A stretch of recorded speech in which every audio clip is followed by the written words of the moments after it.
Alors, je sais pas si vous avez remarqué, mais dans la vie courante, on a l'habitude de confondre le poids et la masse. Par exemple, demandez à quelqu'un combien il pèse et il vous répondra à coup sûr son poids en kilogrammes. Autre exemple, prenez de la nourriture, par exemple une tablette de chocolat ou un paquet de céréales, et regardez l'emballage, vous serez sûr d'y trouver l'inscription poids net égale tant de grammes. Ça vous paraît normal?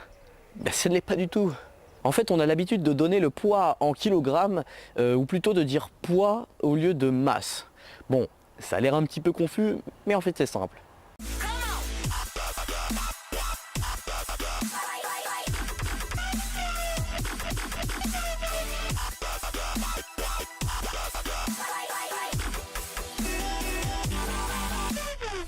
Alors la masse, c'est la quantité de matière présente dans un objet. Elle se mesure en grammes ou en kilogrammes et ne change jamais que vous soyez sur Terre, sur la Lune ou dans n'importe quel autre endroit de l'univers.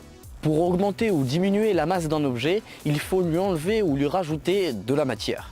Par exemple, tu vois, quand tu manges, ta masse elle augmente, parce qu'en fait tu as rajouté de la matière dans ton corps.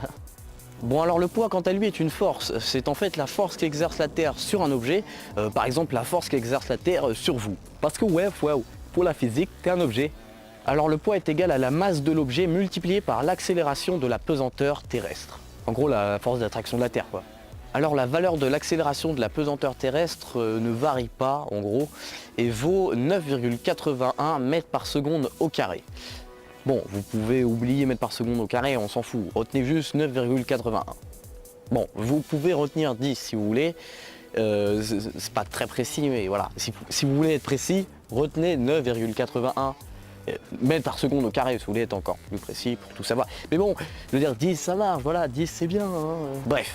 Alors l'unité du poids est le newton, car comme je l'ai dit, le poids est une force, et les forces on les mesure en newton. Et c'est là que tout le monde se trompe en fait, parce que par exemple quand vous demandez à votre pote combien il pèse, et qu'il vous répond, je sais pas moi, mettons 60 kg, et bien en fait il vous donne sa masse, et non son poids, car son poids serait en réalité 60 kg fois 9,81 est égal à 588,6 newtons. Bah bien sûr que je l'ai fait de tête le calcul, je vais pas utiliser une calculatrice pour faire 60 fois 9,81 quand même. Donc voilà, ce serait ça son poids, environ 600 newtons, et non 60 kg, car 60 kg c'est sa masse, c'est pas son poids. Ah oui, un dernier truc sur le poids, comme il dépend de la pesanteur, il ne sera pas le même partout dans l'univers. Par exemple, vous pèserez 6 fois moins sur la Lune que sur la Terre, car la pesanteur lunaire est 6 fois plus faible que la pesanteur terrestre. Alors ça ne veut pas dire que vous aurez perdu de la masse, hein. Elle sera toujours égale à par exemple 60 kg. Mais votre poids lui aura diminué et ne sera plus que de, dans notre exemple, 100 newtons. Donc voilà, au final ce qu'il faut retenir c'est que si par exemple quelqu'un vous demande combien vous pesez, eh bien vous devez lui répondre mettons 600 ou 700 newtons au lieu de 60 ou 70 kg. De plus, si vous voulez savoir combien de kilos fait telle ou telle personne, eh bien vous devez lui demander sa masse et non son poids.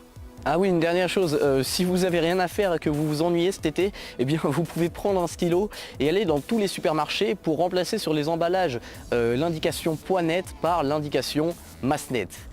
Mais bon, ça c'est vraiment si vous vous ennuyez, mais vraiment de ouf quoi. Voilà, c'est la fin de cette petite vidéo, j'espère qu'elle vous aura plu. Bien sûr, si vous n'avez pas tout compris, vous pouvez la re-regarder un nombre illimité de fois. Et puis vous pouvez aussi la partager à un nombre illimité de gens pour que plus personne ne se trompe et confonde le poids et la masse. Vous pouvez également me suivre sur Facebook, Twitter et sur mon site lescientist.fr. Et puis si ça ne l'est pas encore déjà fait, abonnez-vous. En tout cas, moi je vous dis à la prochaine, portez-vous bien et que la science soit avec vous.